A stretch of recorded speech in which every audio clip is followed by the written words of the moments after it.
Dans cette expression trouble du comportement alimentaire, il y a d'abord le mot trouble. Trouble, ça veut dire que c'est opaque, ça veut dire aussi qu'il y a un mal-être. Et puis le deuxième mot, c'est comportement. Ça veut dire qu'on a dans chaque maladie, dans chaque trouble du comportement alimentaire, on a une atteinte du comportement. Qu'est-ce que c'est qu'un comportement? Un comportement, c'est une série d'actions coordonnées qui sont induites par une pensée cognitive ou une émotion.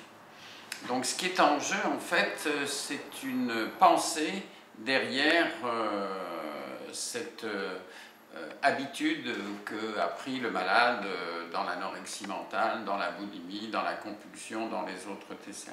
Et puis alimentaire, ça dit que ça concerne l'alimentation, que ça a commencé par l'alimentation et que la guérison impliquera l'alimentation. Il y a différents types de troubles du comportement alimentaire. Pour faire simple, on va dire qu'il y a des comportements alimentaires de type restrictif et des troubles du comportement alimentaire de type compulsif. Les TCA restrictifs, les plus connus, ce sont l'anorexie mentale et les formes d'anorexie mentale atypiques, mais il y a aussi d'autres troubles restrictifs comme les vomissements provoqués, comme le méricisme, comme l'orthorexie mentale, comme les vomissements induits ou les phobies alimentaires. Pour ce qui est des TCA compulsifs, le plus connu, clairement, c'est la compulsion alimentaire, c'est-à-dire la succession au moins 2 fois par semaine de crises alimentaires avec un certain sentiment de perte de contrôle. À côté de la compulsion alimentaire typique, il y a la boulimie qui est faite de crises de compulsion alimentaire mais ponctuées de vomissements, ces vomissements ayant pour but de faire disparaître, d'annuler en quelque sorte la crise qui vient d'être faite.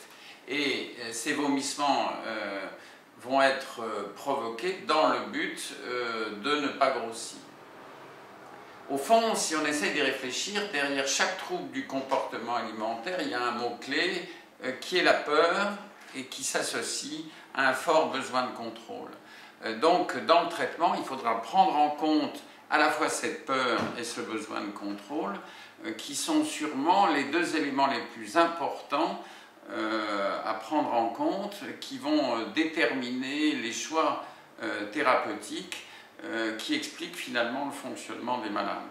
Voilà, c'était le premier cours sur les troubles du comportement alimentaire et vous allez voir que nous allons aborder de multiples éléments, tant diagnostiques que cliniques, les complications, le pronostic que thérapeutique dans de futures vidéos. Merci de votre attention et à bientôt, j'espère.